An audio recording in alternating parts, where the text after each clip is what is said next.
In this episode, we're talking about why consultants fail. Many consultants know how to talk the talk, but when it comes time to deliver, things fall apart. Now, why is that? So in this episode, we're going deep and finding the real reasons why consultants fail. This will be valuable for you whether you're a consultant or considering hiring one. I'll show you the patterns that lead to disappointment, that lead to wasted time and wasted money, and that result in broken trust. My goal for you is to be able to spot the red flags early and avoid the common traps on both sides of the table. Let's dive right in.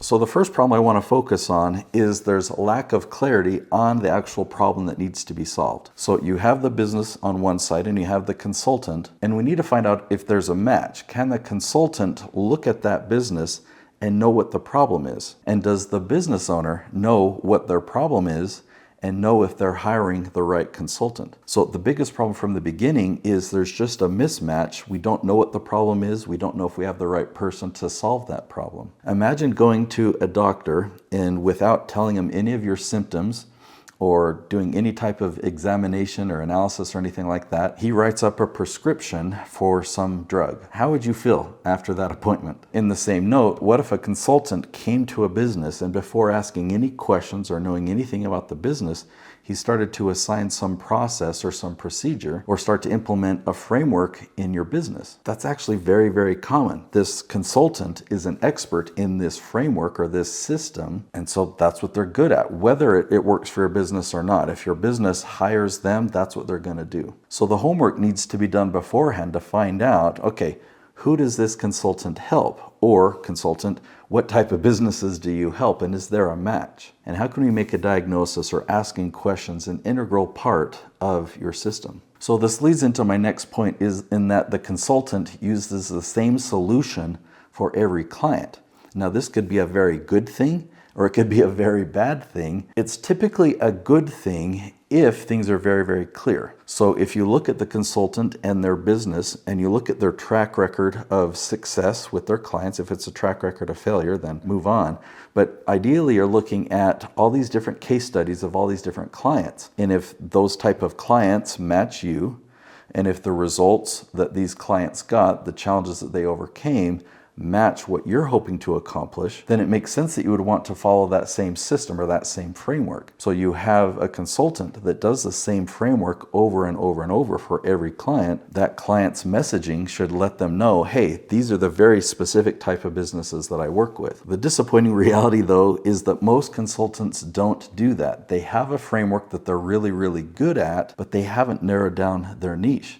They try applying that framework to every business that they come across. They do have successes when there's a match, but they have some people that go through the exact same steps and they don't get the results. And the consultant maybe thinks, man, my system is sound. I don't know what's wrong with them. They must not have done it right. The next problem I'm going to discuss is extremely common in that consultants don't lead their clients to the finish line. They provide advice and they tell people what to do, but they don't have a system in place to help people get that end result. I mean, this is extremely common in coaching. It's less common in consulting, but still common. Because I'm such a results-oriented person, I get frustrated when I give advice to somebody and they don't implement it when I know it's going to help them get a result. I can see the picture clearly. Many years ago, I mean, we're talking 10, 12 years ago, I used to put on 3-day cabin retreats. So attendees would travel, we would do lodging in that cabin, we'd have meals together, but we had training,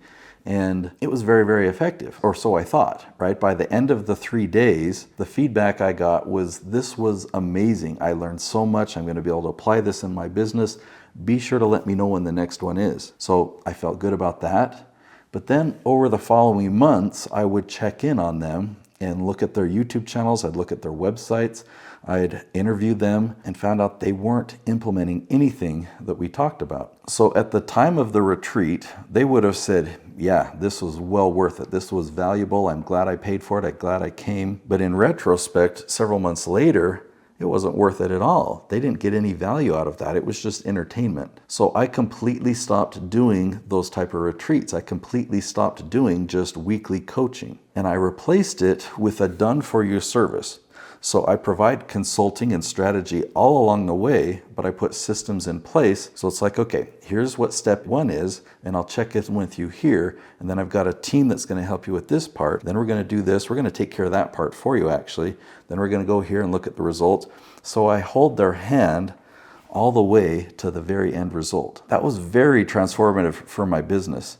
People looked at the results and I didn't have to do marketing. They would just say, I saw what you did for so-and-so.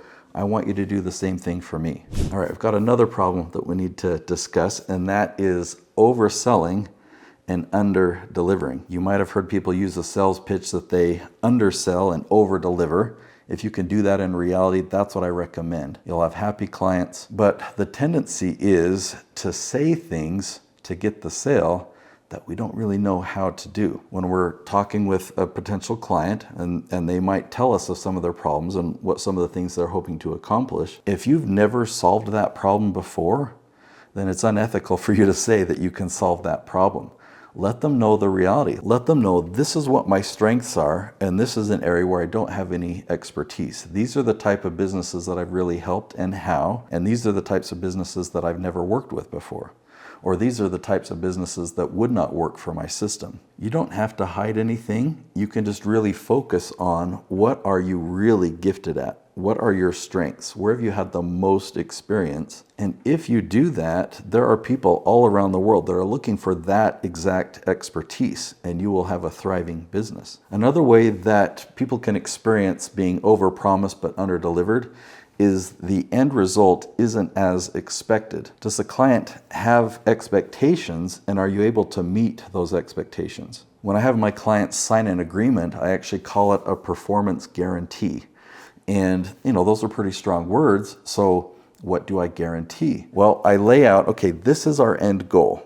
This is why we're doing all of this effort, is to achieve this goal. And you have some expectations of me, and here's a list of what those expectations are. But also, for us to achieve that goal, here are my expectations of you. And we list them all out.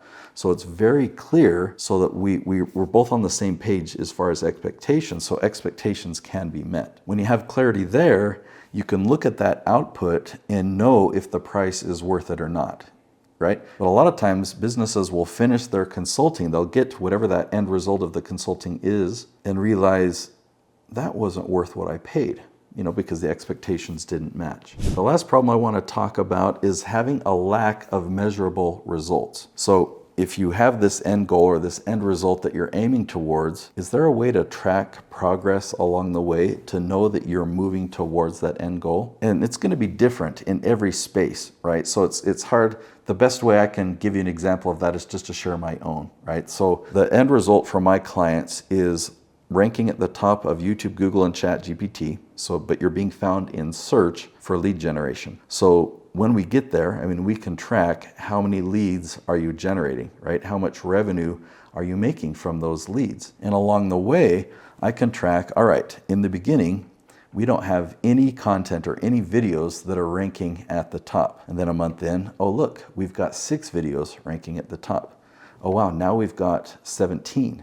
Okay, now we've got 23, now we've got 50, right? So we can track that along the way. I recommend you find a similar thing. What can you track to show real progress?